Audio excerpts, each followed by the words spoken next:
Assalamualaikum warahmatullahi wabarakatuh. Perkenalkan, nama saya Agustin Indah Lestari dari kelas 11 IPS 2. Di sini saya akan menjelaskan 20 jenis motif batik Banten. Yang pertama adalah batik Datulaya. Batik Datulaya adalah tempat tinggal Sultan Maulana Hasanuddin atau tata ruang keluarga di Kesultanan Banten. Batik yang kedua adalah batik Kaibonan. Batik Kaibonan adalah nama sebuah bangunan pagar yang mengelilingi keraton Istana Banten.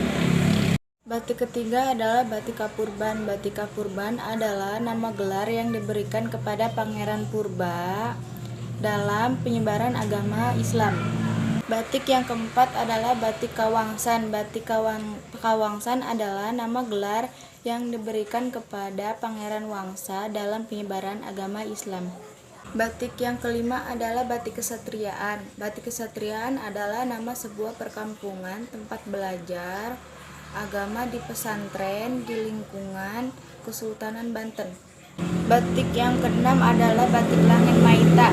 Batik Langit Maita adalah nama tempat berlabuhnya kebahagiaan dalam mengarungi samudra cinta dengan kapal pesiar atau dermaga.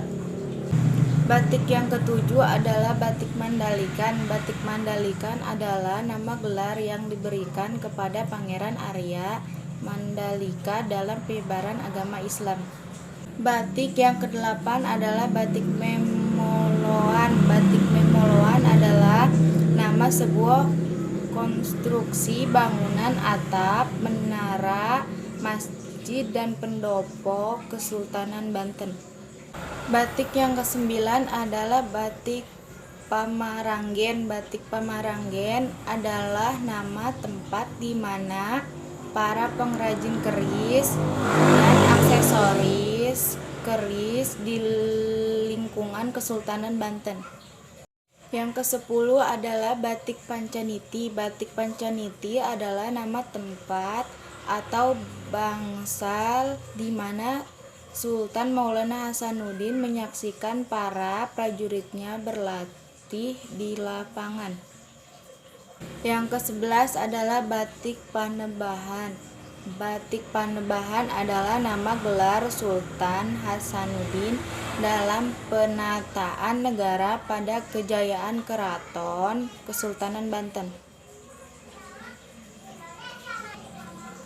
Yang ke-12 adalah batik Panjunan. Batik Panjunan adalah nama sebuah perkampungan tempat pengrajin gerabah dan keramik di wilayah Kesultanan Banten. Batik yang ke-13 adalah batik Pasepen.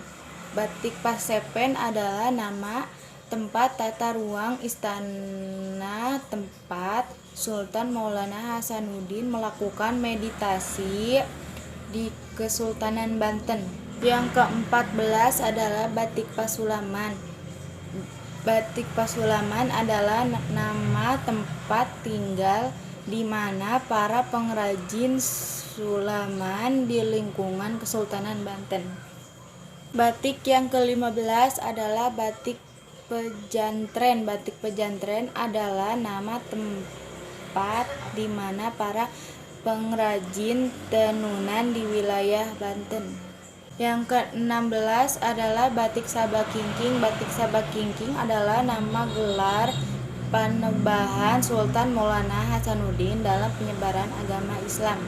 Batik yang ke-17 adalah batik Singayaksa. Batik Singayaksa adalah nama sebuah tempat Sultan Hasanuddin sholat istikharah memohon petunjuk Allah dalam mendirikan keraton.